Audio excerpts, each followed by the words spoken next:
que mais romântica.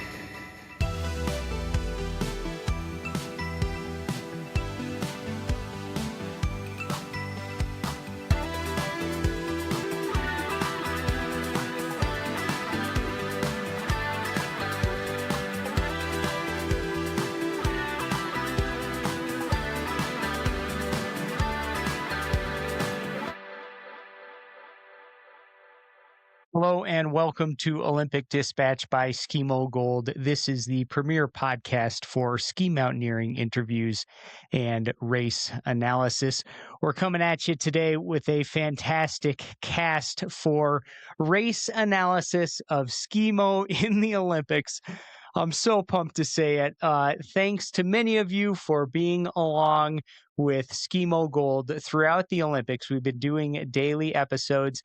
And if you're just coming to us and you just heard about Skimo, welcome. I hope you enjoyed watching Skimo on the Olympics. I hope you're pumped for some race analysis. And I hope you're excited to go back through our previous episodes, learn more about Team USA, learn from analyst Katie Friend, learn from the Italian athletes, learn from the medal contenders. We've got a lot of content out there. And if you're just learning about ski mountaineering for the first time, you have come to the place. We'll get into the analysis quickly, but first I want to say thanks to the brands who've helped us produce daily content here during the Olympics. If you want to ski uphill, it all starts with the climbing skin. I have been using Pomoka skins from the start. I've also been using Dynafit just about every day, my whole career out there in Skimo and alpine touring, some type of Dynafit product. Hey, if you're looking on YouTube, if you're not on YouTube, check it out. And if you're on YouTube now, check out that Dynafit boot behind me. The thing is like a piece of art that meets a rocket science project. It's pretty cool stuff. Thanks also to Training Peaks. This is the platform that I use as an endurance coach and athlete. Please visit trainingpeaks.com/Skimo Gold for a free trial today. Please also check out revantacreatine.com/Skimo Gold to learn about Revanta Creatine by Neuro Reserve. At that website, you can use code Skimo Gold, all caps, for 10% off. And please also check out Camp. I've been telling you throughout the Olympics about the 130-year-old Italian gear brand based there in the mountains where the Olympics are happening, where many of our guests are from. Camp makes awesome stuff. They have a mountain culture that's been highlighted by the Olympics. So please check out Camp. And a final thanks to palmtreepodco.com. This is Palm Tree Podcast production, producing our daily episodes, the social media, the video. Again, if you haven't seen YouTube, please check it out. Fantastic videos and just an overall professional product. So thanks again to Anthony Palmer and the team at Palm Tree Pod Co. All right, folks, it's finally here. Skimo in the Olympics. I'm excited to talk about the races. Let's roll on Skimo Gold. All right, folks, great to be here with you today. We are talking about the mixed relay Skimo race that happened recently at the Olympics over there in Italy. It was a fantastic race, and I'm super pumped to be here with a fantastic cast. Two members of Team USA Skimo.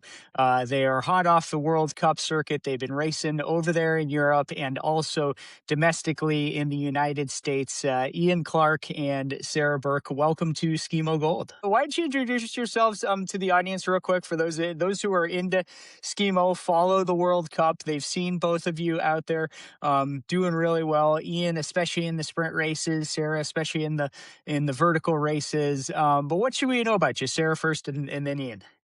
Yeah, thanks, Travis. Happy to be here as well. So excited to see Skimo in the Olympics. I am Sarah. I live in Bend, Oregon, but grew up in New Hampshire. So proud to represent both states on the U.S. Skimo front and internationally.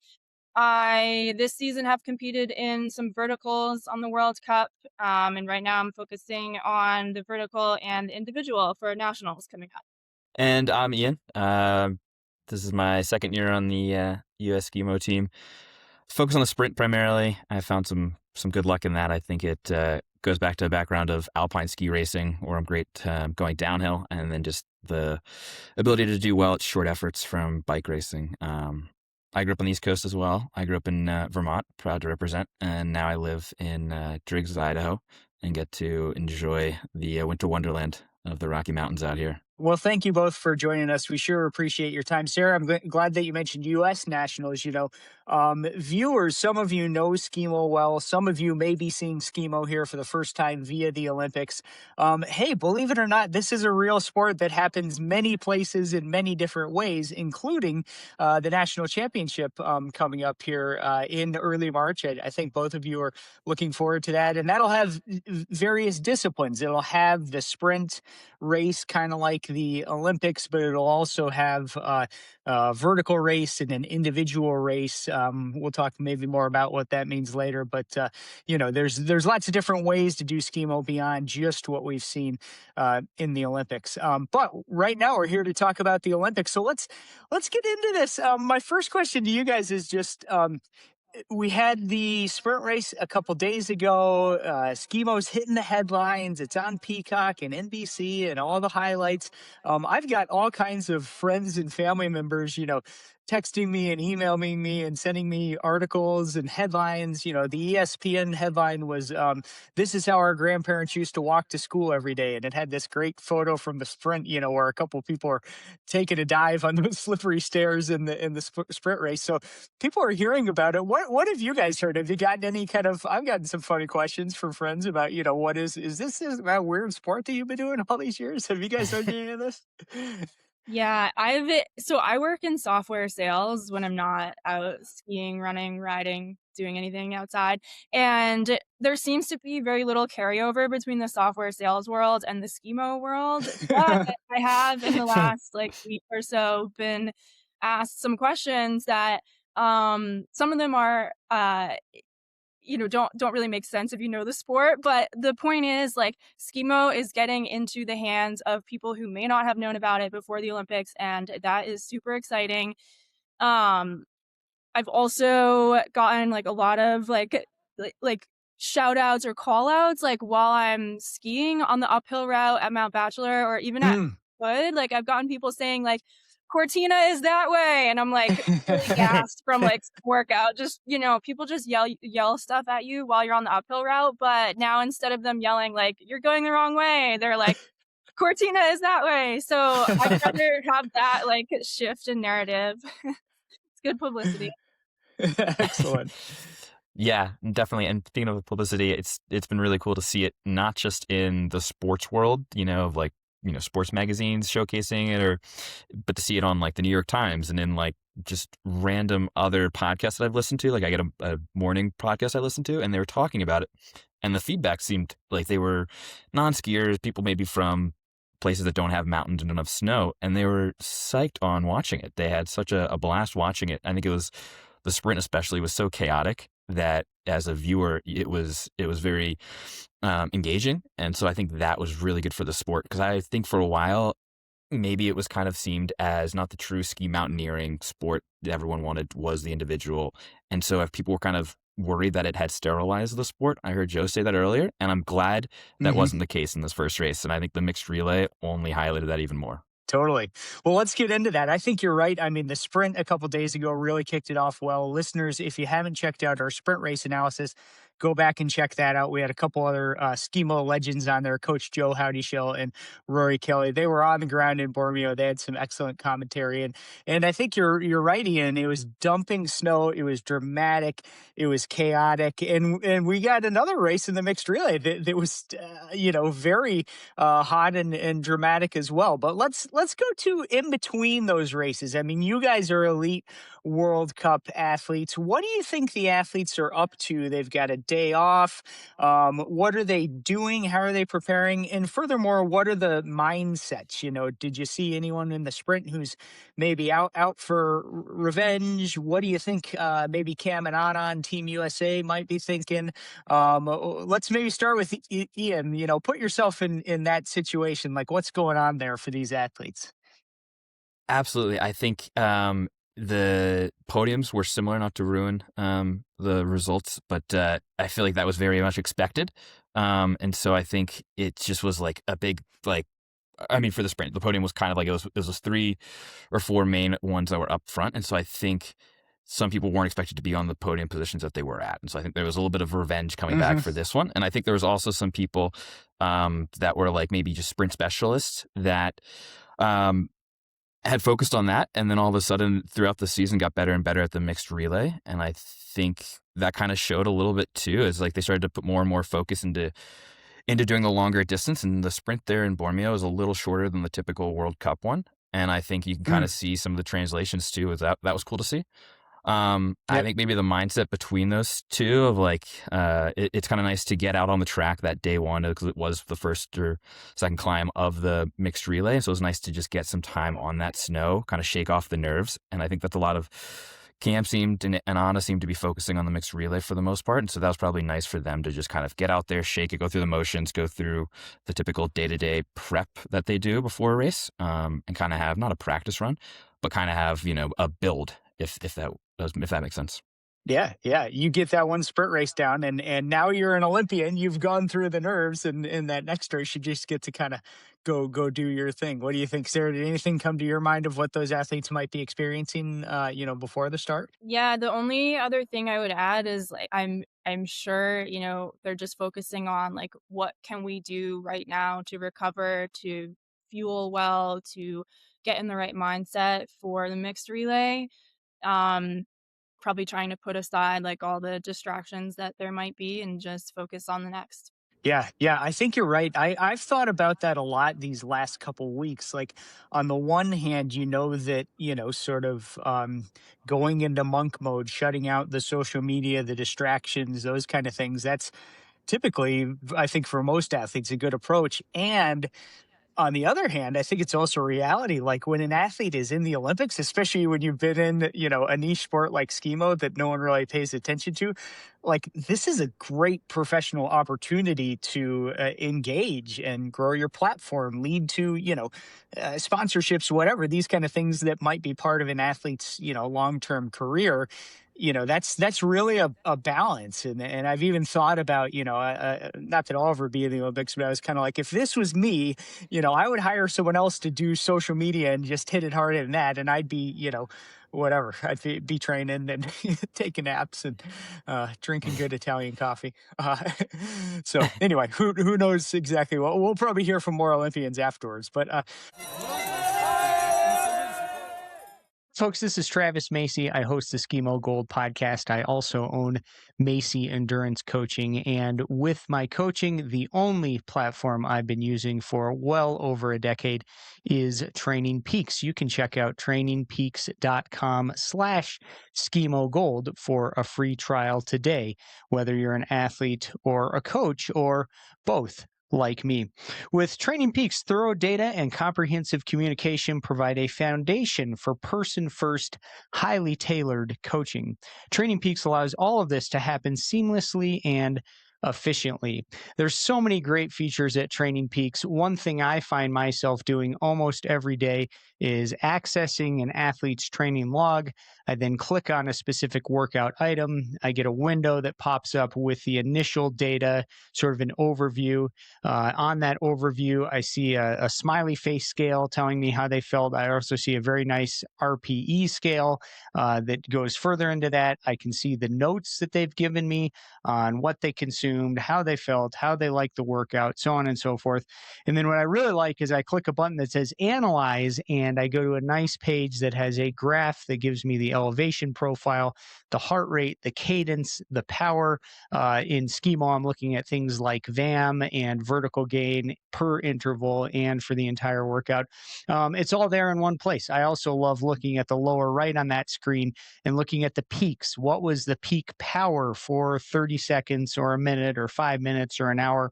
What were the peak heart rate and speed over similar intervals?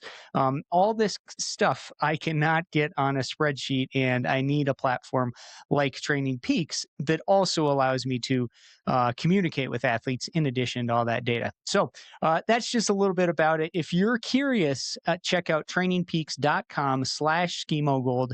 You can get a free trial today. And if you're already using Training Peaks, check out one of their Skimo plans. That'll also give you 20% off a premium subscription. Again, that's trainingpeaks.com/Skimo Gold. All right, let's get into these races. This is what people want to hear about. So the mixed relay race, 12 countries at a time, one man and one woman for each country. The loop or the circuit has 2 climbs. So you go uphill, then down, and then up, and then down again. And that's one loop or one circuit. The female athlete does that circuit, passes off to the male. He does it back to the female, who does it again, and then back to the male. So each person is doing 2 by 6 or 7 minutes. There's a whole bunch of transitions.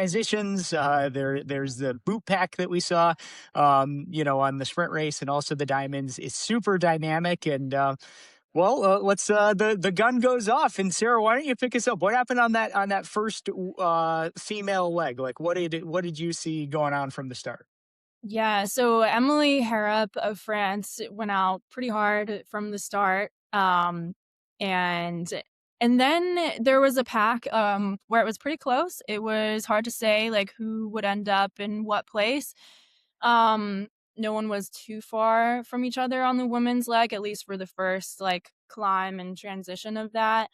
And then I'll pass it to Ian to say kind of what happened like after that and at the transition into the next leg. Yeah, no, I think that first climb, everyone was just so fresh. And I think for the first lap, too, it wasn't starting to break apart kind of until the transitions. I think those really were big breakup of the group today, which is kind of interesting. I think that was kind of a takeaway that I saw. But Emily just kept building her lead, and she's such a strong skier. And it's tough on this downhill because the downhill's so fast to put time between your competitors because it's not challenging in the sense of like, all right, it's the speeds are so high, and so when the speeds are high, it's hard to demonstrate if you are a really good skier, or to kind of hide some weaknesses if you're not as good of a skier. So I think that was interesting to see that everyone was able to ski. It's like a skier cross course, that they were able to stay quite close together there, and it made the transition at the bottom quite interesting right before the handoff. And I think that was probably difficult for some of the athletes, knowing exactly when their counterpart would step into the transition box to get passed off. I'm sure that was a little of like, all right, so maybe they came in the bottom transition ahead, but then they were overtaken, kind of thing. And I think USA, to shout out to Cam and Anna, were really fast transitions today. I think they had some really good passes there. Yes, yeah. Oh, and that's good analysis, and I like that, the fast downhill skiing, and listeners, go back, watch some of these World Cups, watch the next World Cups on it's called the ISMF YouTube channel, and you will see like that last World Cup in Boitaul was dynamic conditions on the downhill, and you got ruts, and you got fast snow and slow snow and deep snow, and there's passes on the downhill. I think you're right. I didn't see any downhill passes, and like basically everyone's just flying. They're all good skiers, but it wasn't sort of dynamic enough downhill to separate the super good skiers from just the good skiers. But there was, we'll get into some of those transitions as we go. So coming into that first segment, and this was again back to our previous podcast, Coach Joe Howdy Shell. He made this prediction. Emily Harrop finished second in the sprint race a couple days ago. She was the favorite. She was going for gold. And Joe said, there's a chance that Emily Harrop of France might just take it out really hard and try to smoke everyone from the start. And Emily basically tried to do that. So she came into that first transition at 7 minutes and 6 seconds, and she had a gap on everyone. The Swiss were in second, 9 seconds back, then Italy, then Spain, and then USA in fifth place, 19 seconds back, followed by Austria and Germany. I thought that was a great start. That's what I was really looking for. Like, can the U.S. be in the game after that first segment? If you get gapped by those teams that are racing for the podium, it's hard to catch them again. Anna did awesome to be in there. It's so dynamic. You got to hold position. Like, wow, what a segment. And I also saw that second climb of Anna's first leg. Just really good endurance and really good. Cam did it on both of his sections as well. They finished really strong, on those second climb. So like, yeah, looking strong, Team USA. So let's pick it up. Ian, you want to take it away? The men take off. France is in the lead. Thibaut Ansome, as he often is, taking it out hard. What did you see on that first men's segment there, Ian? I think it was interesting how Oriel was charging up from third, I believe he was in, and I think it was he was on a mission, I think, to catch up that first climb, and I think you could see Thibaut was a little bit more composed, as was Jan Kissler, who like the gap wasn't that much between Oriel and Jan to start, and they kind of were together. But then when they got together, I really seemed like Jan picked it up another speed. I feel like he kind of it's nice when you're doing this mixed relay and you have somebody next to you or just ahead of you to kind of just have as a carrot. And I think that helped Jan, who's one of the best sprinters in years past, hasn't really been known for mixed relays, to really throw down a really good first lap on the mixed relay there. And so I think he was just staying calm. That was the other comparison to the sprint the other day, is there was a lot of transition mistakes, and I think today everyone seemed to be a little calmer. Granted, it's a longer race, but I think the calm nerves were showing on those that had really smooth transitions too there. That's a good point. Yeah, they got everyone got those Olympic jitters out for sure. Sarah, did you see anything on that first men's leg that stood out to you? I would agree. There weren't really any like major mistakes on that leg that I noticed. Cam moved into fourth, I believe, by the end of that leg, which again sets Anna up for a great position to be in. Yeah, and Ian, I'm glad you mentioned. I noticed that too, particularly for Spain and Austria. Both the men and the women spent quite a bit of time together. France was generally in the lead, and you almost got the sense. You mentioned your cycling history, like they're competing against each other, but in some ways they're helping each other. Jan Kissler and Oriol Cardona Cole for the men, and then Ana Alonso and Marianne Fatone for the women, right together. Sometimes they're switching off. Not that you're really getting a draft on the climb, but like it can be nice to just tuck in behind someone. I thought that helped both of the teams for sure. They were kind of teamed up. So at the end of that segment, again, this is the men finishing, so handing off to the women for their second and final leg. France was in the lead still. They were at 13:13, followed by Switzerland, then Spain, and then, as you said, Sarah, USA at plus 31 seconds. And you're right, Americans just nailing it on the transitions. At the top of that downhill, Cam was 34 seconds off the lead, and then by the transition, they were 31 seconds. So somehow he gained 3 seconds in that downhill and the transition, on Thibaut Ansome, one of the best in the world. But everyone was still close. Italy's right there, Austria's right there, Germany's right there. Like nothing is settled by any means, but USA is in the hunt, for a medal. So they handed off again. Emily Harrop taken off, and then Sarah, did you see anything else in that second women's leg that stood out to you? The main thing that stood out to me, and of course I'm biased watching the US and like really just focusing on the US, was Anna's transition.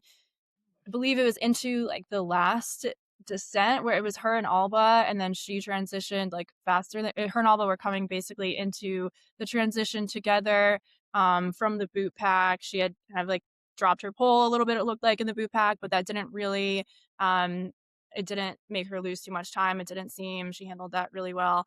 And then she transitioned really fast at the top of that climb, which kind of put her ahead, and it gained that spot. I think secured it from what could have been a 5th place to a 4th place.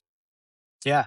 No, that's a good point. And I think you're right that Anna Gibson, as many people know, not as much Skimo experience, not very much at all. We might expect that she might struggle in some of the kind of transitions or technical elements. And there you go. She's passing Alba de Silvestro, a legendary Skimo racer who we learned about earlier on Skimo Gold coverage. Ian, did you see anything on this second women's leg? I thought this was maybe the most exciting part of the race. This whole leg was really dynamic. Absolutely. I think this, like the second lap is usually when the elastic starts to snap for these athletes and the gaps are getting bigger and it's clear who's going to start pulling away or who's fading. And I think I don't have the splits in front of me, but I think the big highlight was seeing Switzerland's Marianne Faton just start clawing back up to Emily Harrop. And I think she must have put in a faster time on that second lap, probably 10, 15, 20 seconds, because the gap closed a lot there. And I think that started to, throw the lead into doubt, like who the gold medal would be. Like France had been ahead so far, and it kind of was like, wow, maybe this could start swapping here. I think that was the big one. I think also that group that Anna was in with Italy and Austria was it was swing swap, like it was going back and forth. That was really interesting to see right behind them too. So yeah, that was kind of my takeaway of the first two climbs for the women's second lap. Yeah, I would agree. And hey, shout out to Marianne Faton. We are seeing some athletes just perform on big stages, like overperform. And I mean, Faton's always in the mix, but especially the big races, she just nailed it. I mean, she won a gold medal in the sprint race 2 days ago. And then you're right, on that second climb of the second women's leg, she was gaining. And by that transition to the men, whereas, Harrop seemed to be out front on her own, all of a sudden that final transition, Switzerland is +1. I mean, they are literally right there in the mix. So she really made a surge. And coming into that final men's leg, we basically had France goes out, Switzerland +1. They're really close together, race for the top. And then we had maybe the most dramatic and potentially exciting component of the race, the final transition from women to men. They're coming downhill. And my read was you're flying downhill. You kind of turn this corner, and then there's this line drawn in the snow, and you have to do your transition behind the line. And this transition is putting the skins back on your skis and then putting the skis back on your feet and skinning forward to, tag the competitor. All of a sudden we get to this cut and we see three athletes right there. There's Anna Gibson of the U.S., Alba de Silvestro of Italy, and they are on one side of the line, and Ana Alonso from Spain is on the other side of the line, like not far away, but she's on the other side of the line. And, there's some uncertainty. The NBC announcers didn't quite know what was going on. In my head, I'm like, whoa, what's going on here? Why is she transitioning there?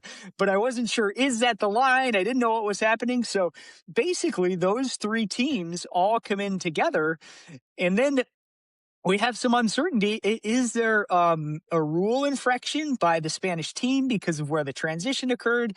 Is it a disqualification? Is it a time bonus? What's going on? What did you guys think? Did you know, you guys are a lot closer to the exact rules and minutia. Did you know that this would be a time penalty? Did you think there could be a DQ? What did you think was going to happen? I knew it was going to be a time penalty. She played it off really cool, so everyone was kind of stunned too, of like, wait, is she in the right spot? Like what's kind of going on? And I think if you look at the top of that second climb the women did, they did a little slow-mo and a couple repeats of people going up the boot pack too, and just that top booter transition, and you can see mistakes starting to happen. Like poor Anna dropped her pole at one point there and had to pick it up, and you start to see it's like, there's just so much lactate in you. And so you can see even that transition, people are fumbling with stuff like that. And I think the way the course was kind of set up, there wasn't a whole lot of room. Like usually you do a U-turn and you kind of skate for a little bit. And I think everyone is kind of in the mentality of doing that when it was shifted back, it seemed awkward. And she kind of lost her lead there, because I think Anna overtook and so did Italy there, Alba. But they were all still neck and neck coming out of that. Yeah. Yeah, yeah, and let's, be clear on Alonso of Spain, like, no one's Yeah. trying to cheat. She didn't get any advantage. Like, clearly it was just an honest mistake. Like you said, usually you'd ski further and then transition. And, I think she just kind of found herself like, oh my God, I've crossed the line. And, it seemed like maybe she didn't quite know what to do. You could tell once she handed off, the camera went to her.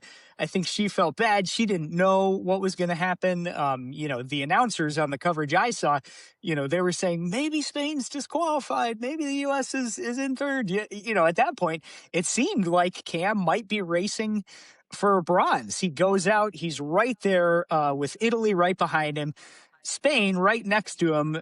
Unfortunately, the Spanish athlete right next to him is Oriol Cardona Cole, who's won a gold medal 2 days ago. And man, Oriol just took off like a shot. I think I could Yeah. imagine he's probably thinking maybe we have a time penalty. I don't know what the penalty is. I got to get a gap. I mean, like he just took off. You guys, we know how hard Cam goes out, and like to see how fast Oriole was, it was like, whoa, oh man, it's gonna be hard to catch that guy. And it was. He just kept going, huh?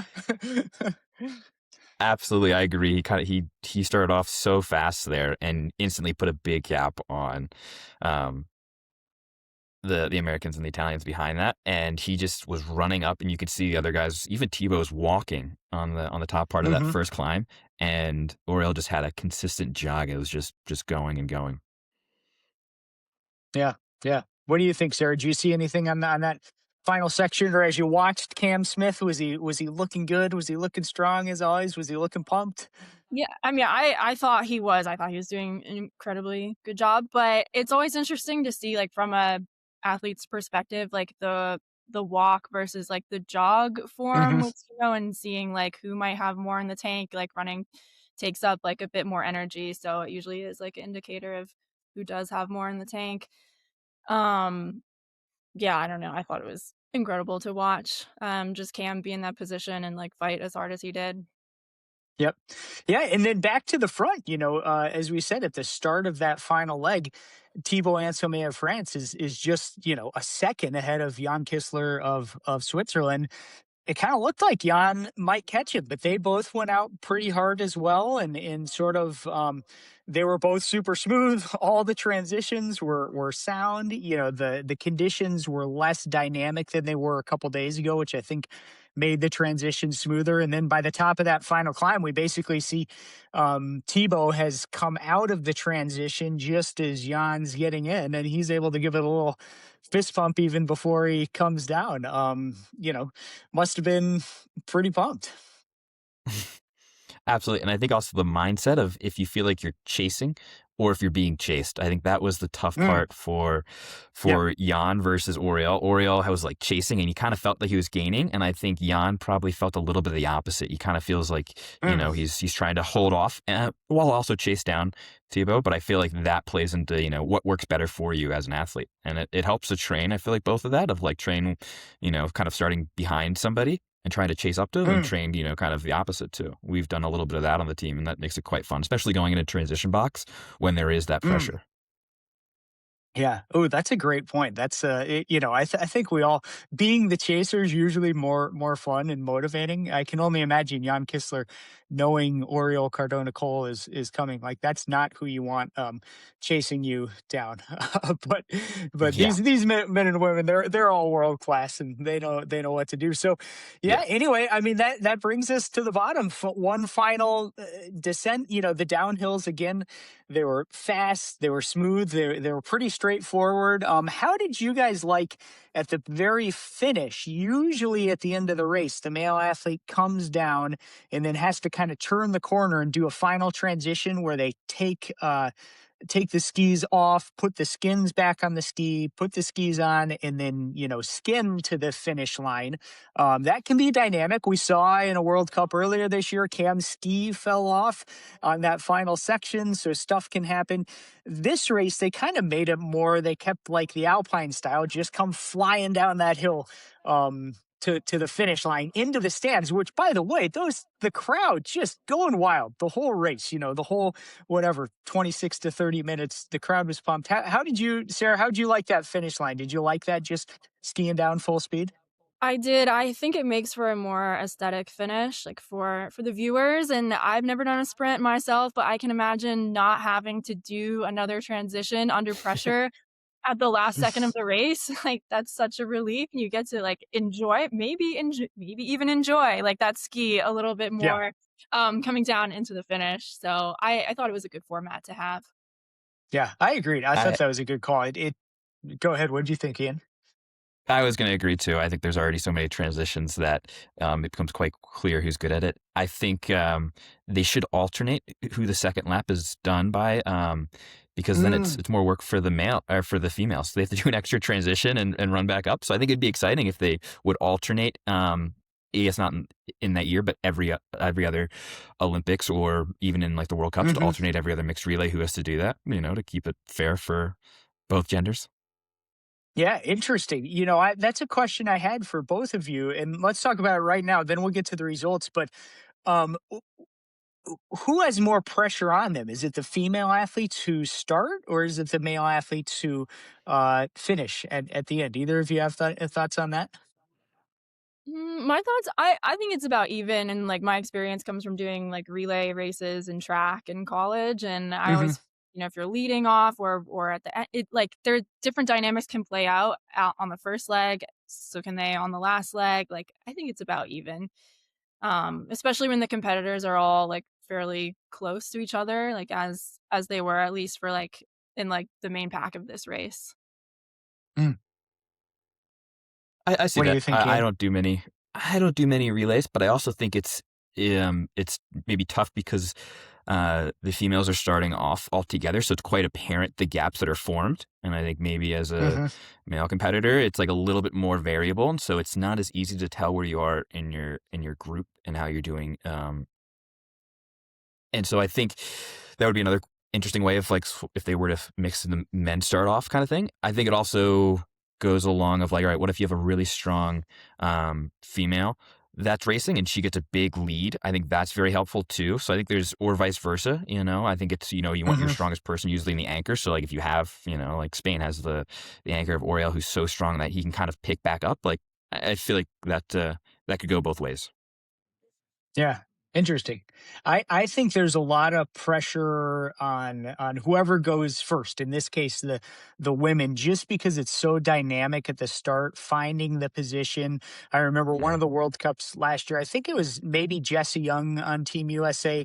Kind of got pushed into the fencing on the side, and like her ski got caught on the fence, and she got held up. And I think it's just, especially at this level where everyone is racing hard, racing for position, getting to those corners. It's just super cutthroat, and that adds a lot. Once you're into kind of the second leg, usually there's a little more gaps, and you can kind of go your own pace a little bit more. But anyway, just which to me makes it all the more impressive how well Anna Gibson did in that first segment.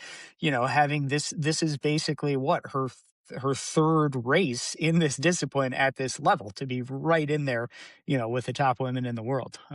Pretty amazing. Thanks to Dina Fit and Pomoka for supporting the Skimo Gold podcast. If you're like me and you love uphill and downhill skiing, there's probably a good chance that you like summertime mountain activities as well. Hiking, running, biking, backpacking, all the good stuff. DinaFit is a great summertime brand as well. If you're looking for a light, fast, technical race shoe, consider the Alpine DNA 2. And if you're thinking about logging some miles in training and or in long and slower races, more my kind of thing, think about the Ultra DNA shoe. They also, in addition to great Skimo packs, have some excellent running vests, such as the DNA 8 vest. Summertime, wintertime, all the time. Check them out, Dinafit and Pomoka. So anyway, let's go through the results, and then we'll kind of wrap it up. So we had France won. Again, Thibaut pumping his arms there at the top, coming down nice and smooth. They were at 26:57. Maybe a little redemption for Emily Harrop. She got a gold and a silver. That's you got to be pretty happy with that for the Olympics. even if you wanted double gold. The Swiss were second, Jan Kistler and Marianne Fatone, and quite close, 11 seconds back, right in there. Spain, again, finishing very strong, 29 seconds back, Oriol Cardona Cole and Ana Alonso. Again, everyone's heard the story of Ana Alonso hit by a car in October, serious injuries to the knee and various other body parts, and boom, back at the Olympics. Incredible story there. And then fourth place, Team USA, 43 seconds back, hugs and smiles at the end by Cam and Anna.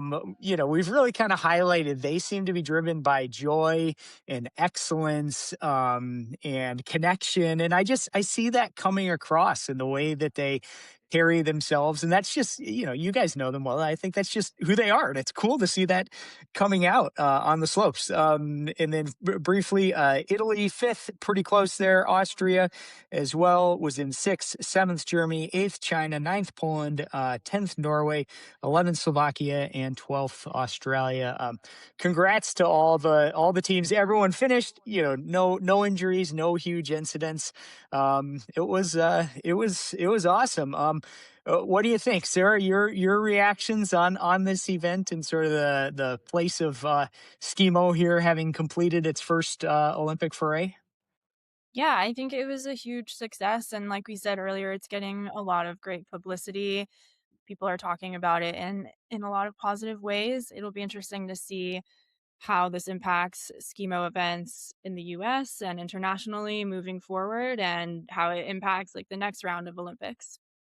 And to follow up on that again, I think there's a lot of publicity that was really positive, not just in the sports world, but seeing, typical news channels showcasing it and how excited people were that aren't even close to snow or mountains. And so I think that was really exciting to see. And to go to the results, I think it was quite interesting to see. I think everyone who medaled in the sprint also medaled in the mixed relay, except for Nikita and Kistler. And so I think that also demonstrates how strong those top three of both genders are to pull it off in both. And I think the events are quite similar. And so I think maybe as the sport progresses in the Olympics, more opportunity for people that do longer distances will be included. I think that's going to be exciting to see where that development goes, because it could favor some other athletes in the sport that aren't getting the spotlight right now that are super strong. Yeah.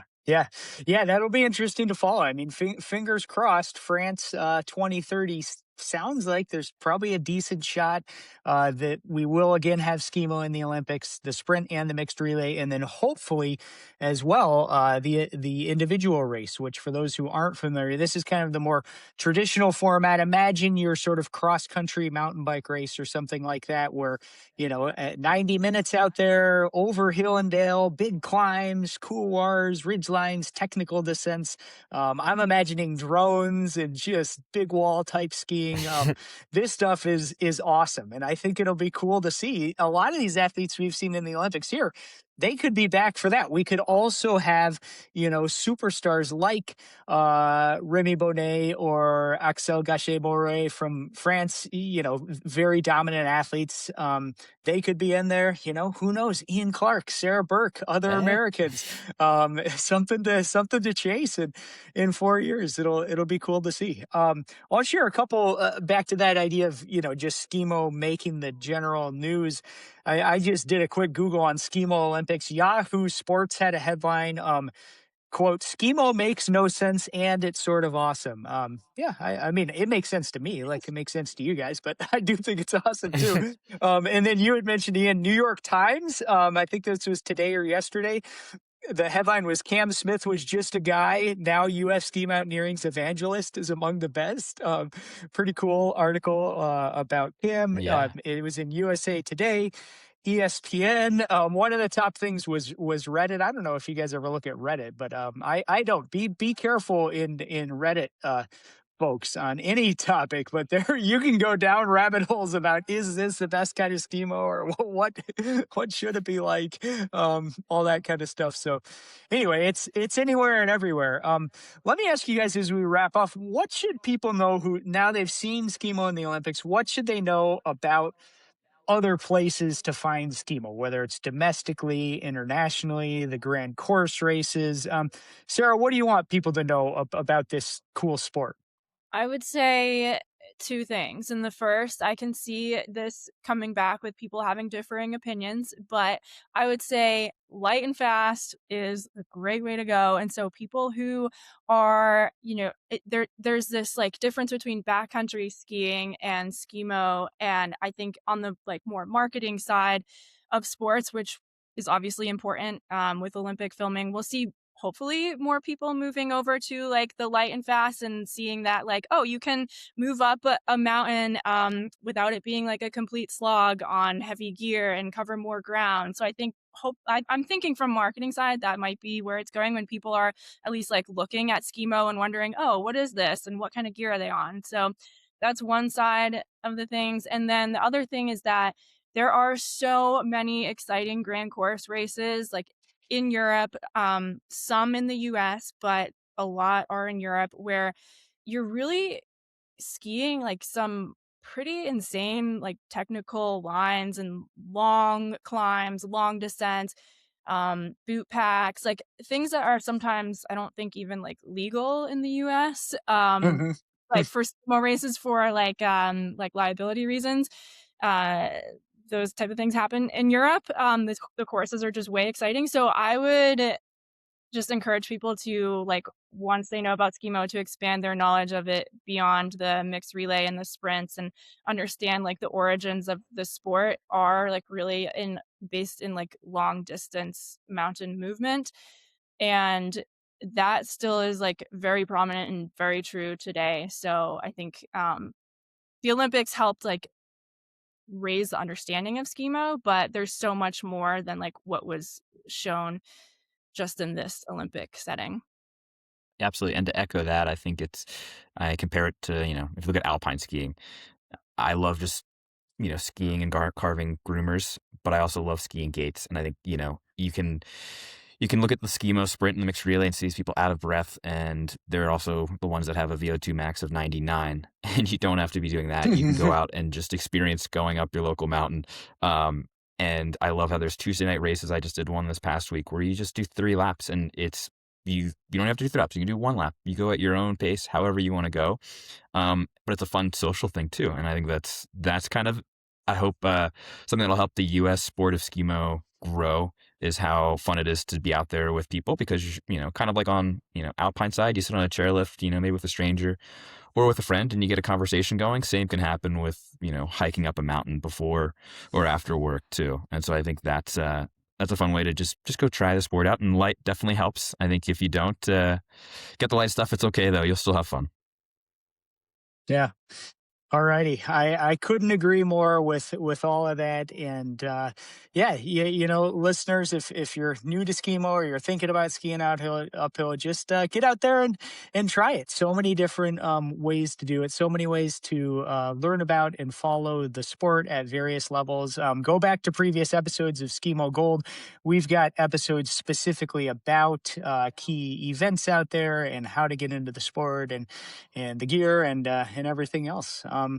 Well, Ian and Sarah, thanks so much. I sure appreciate your time. It's been awesome breaking down the Olympics mixed relay with you. Is there anywhere that we can people can follow you guys online, whether that's Instagram or Strava or anything else? Maybe through Team USA Skimo. Where should we look for you? Go ahead, Ian, and then Sarah. Absolutely. I'm on Strava. I post pretty much all my stuff on there, so you can see the training it takes to do sprints, but also the fun training I get to do. And then also, yeah, Team USA on most of the social media platforms. I think they do a great job on Instagram and Facebook of broadcasting what we're up to. My Instagram is Burke_Sarah, although I don't put too much emphasis on the social media spaces. I prefer to exist in the real world. So you can find me pretty much every day on the slopes at Mount Bachelor skiing. So if you live in Bend and want to get into skimo, reach out and yeah, keep shredding. I love it. I think one of the themes I see in doing this podcast and talking to so many people, there's just a lot of great people in this sport, and that includes you guys. And indeed, the best place to find someone is in person, outside, skiing up a hill, running on a trail, biking on a road or a trail, or maybe even the Zwift. Find people in person and and get out there. So thanks again, you guys. Good luck at the upcoming national championships. We're hoping to have some coverage coming out from that in early March. So we'll be rooting for you guys and excited to see how that goes. And then also listeners, we'll have some coverage around the PR Menta coming up mid-March. That's if you like the Olympics and you want to kind of see what is a big race over technical terrain, look up the PR Menta, because that's a pretty cool experience. That's going to be the long distance world championships this year. 4 days of racing, 3 to 5 hours a day, super technical, really hard. And some of the Olympians will be there. I think Cam's planning on going. I know our friend Colin Kelly from up the road in Buena Vista, Colorado, he's going. And going to be a bunch of good teams. Now, I'm curious actually to see which of these Olympians who are doing 3 or 6 minute races, who's ready for 4 days. I bet a lot of them are. All right, guys. Well, thanks again and have a good one. Thanks, Travis. Thanks, Take Travis. care. Thanks dearly for listening to Olympic Dispatch by Skimo Gold. This is the premier podcast and YouTube show for ski mountaineering interviews and race analysis. My name's Travis Macy. I'm the host. You can find my stuff at travismacy.com. There is endurance coaching, books, keynote speaking, and more. You can find our production team at palmtreepodco.com, and you can find our sponsors online and in person, out there at the events, out there on the slopes. These brands have played a large role in allowing us to produce daily episodes throughout the Olympics. They're brands that want to be part of ski mountaineering, and they're brands that I encourage you to please consider supporting. Please start with Pomoka climbing skins. They're pink, they're flashy. You've probably seen them out there with the top athletes when they do those awesome transitions. They give you a nice glide up the hill and all the traction you need. That's Pomoka climbing skins. Please consider also Dynafit. This is the clothing that I wear pretty much head to toe when I'm out there ski mountaineering. You see it on many of the top athletes. You see it out there on trail runners and hikers and people doing summer activities. It's just good stuff. Please check out Dynafit. Please go to trainingpeaks.com/Skimo Gold to create a free trial if you're an athlete or a coach or both like me and you want to use the world's best platform. In fact, the only platform that I've used in over 10 years as an endurance athlete and as a coach. Everything is in one place. The planning, the programming, the data, the metrics, and just as important, the communication and personalization that allows for a human touch. Honestly, I would not use any other platform for my coaching, which is the work that I do each day. So again, check that out, trainingpeaks.com/Skimo Gold for a free trial today. Please consider Revanta Creatine by Neuro Reserve. This is a supplement I use each day. I started taking creatine a couple years ago when I had a serious concussion. Creatine was and is described in many concussion recovery protocols. And I honestly think this supplement has played a large role in helping me get back to where I am today, doing these podcasts, being an athlete, driving my kids around. I had a lot of months where I couldn't drive on a highway. I was pretty impaired and really had to work hard to come back. Creatine has played a big role with that. So please check out revantacreatine.com/Skimo Gold.